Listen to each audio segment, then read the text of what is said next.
Hey guys, it's me back again.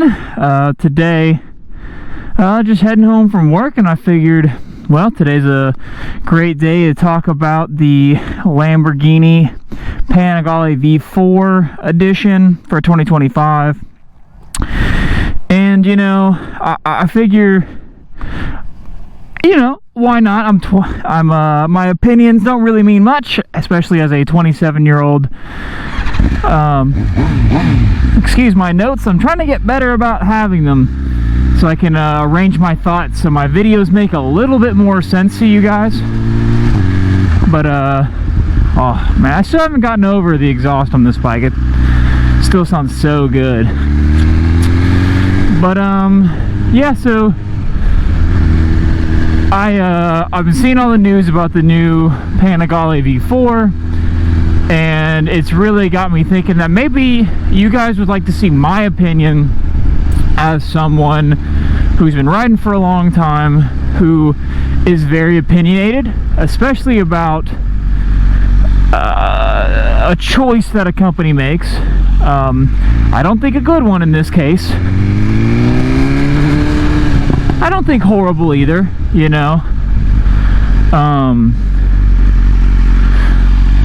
well, let's just get down to it. How about that?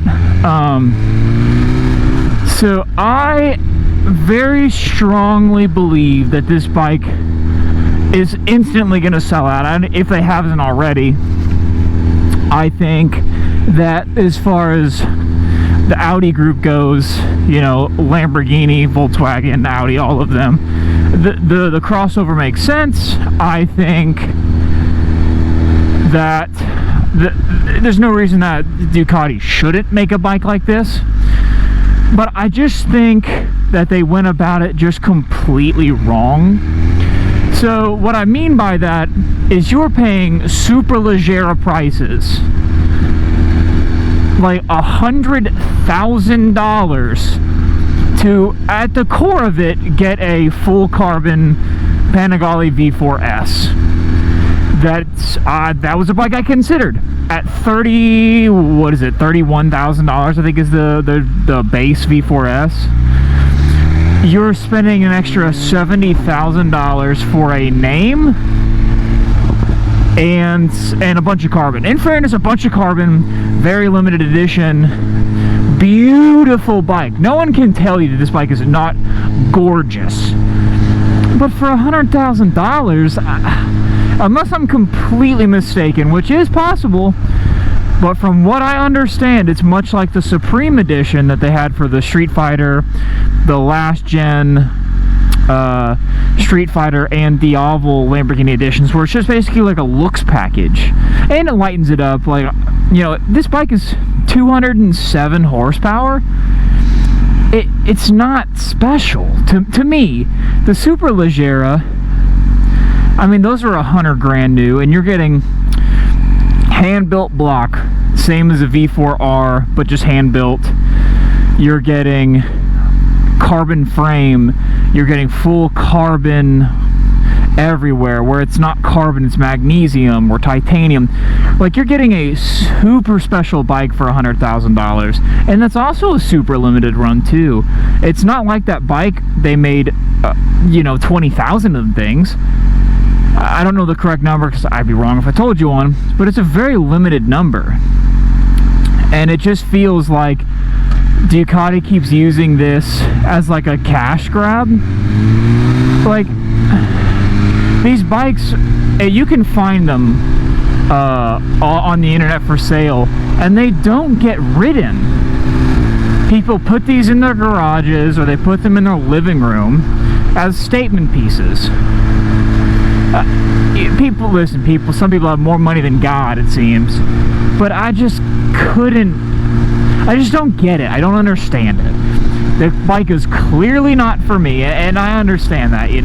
I drive a $25,000 BMW S1000, and I'm stoked and happy with it.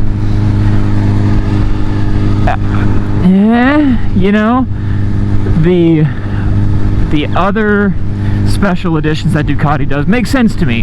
The Superleg, the V4R, the SP2, the SP.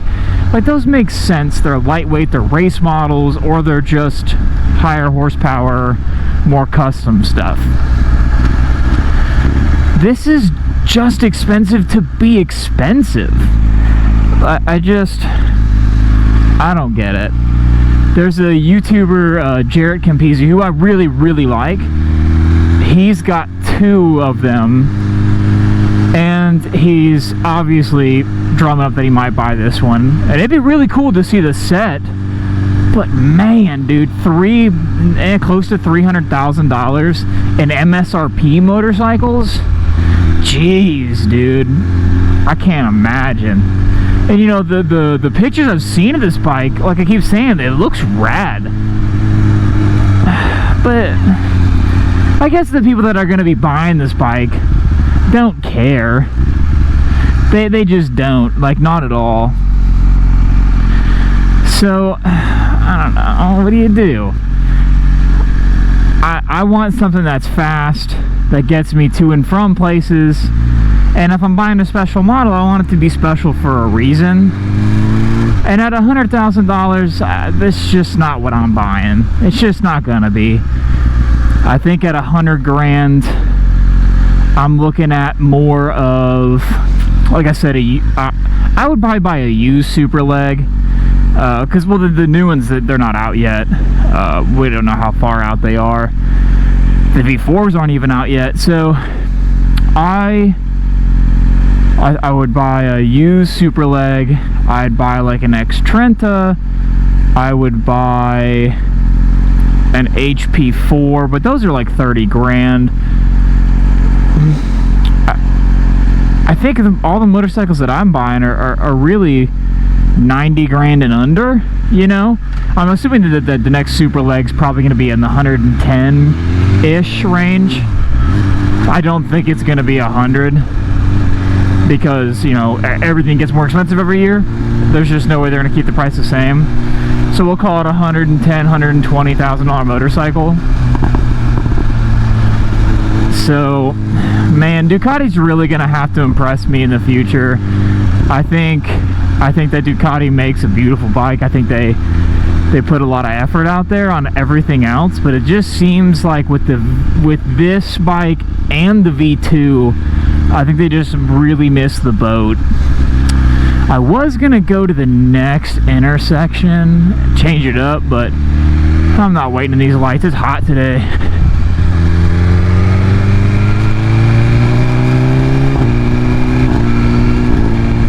So, you know, that's kind of my opinion. I think that the bike looks amazing. I think that it's really cool that a company like Ducati is still doing shit like this, but it feels lazy. It doesn't seem special enough, and who cares? But like I said, I'm grateful that Ducati does this, and the Audi group still maintains like these really rad projects. So good on them, good on them. I mean, you know, blessed be the Ducati gods for blessing us with another super expensive motorcycle that sells, I guess. I don't know, but the Supreme bikes didn't seem to do great.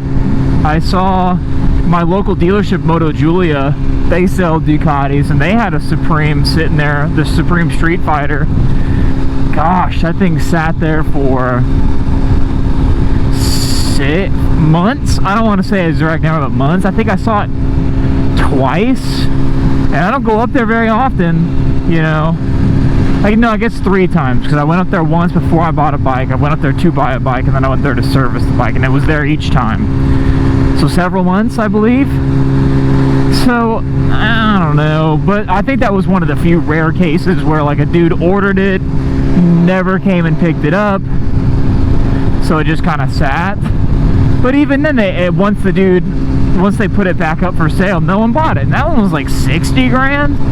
I saw dudes buying them online for like 80, and I was like, man, you can go down the street and buy me and buy one for 20 grand cheaper. Shit. I don't know. I'm just a 27-year-old mechanic riding a German piss missile, I guess. But you know, in other words, we made up a decision. I don't know if I mentioned this, but we are holding off on doing any garage modifications or anything like that. We just, I don't know, 30 grand's a lot to toss at a house we don't know if we're going to want to stay in. The contractor we talked to just, I don't know, it seems a little high to me for some of the things.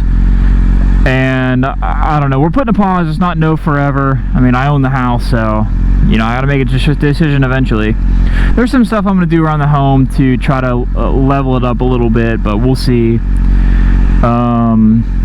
I am making headway towards the project.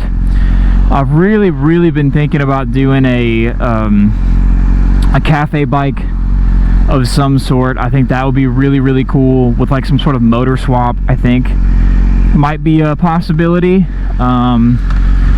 I kind of made some decisions about the car, at least, that if I end up with a Fiesta again, I don't know that I want it to be a I don't know if I want it to be like a project for the channel where I'm just like dumping mods at it. I think if I get another Fiesta again, I want it to be for me. Oh, look at me with my leather backpack, noodle boy. So yeah, we'll see. I mean, I don't know. Still making decisions there,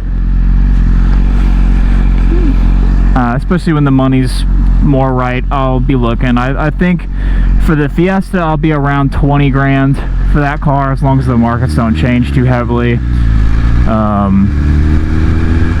Let me think. I think that's kind of where my head's at with that stuff.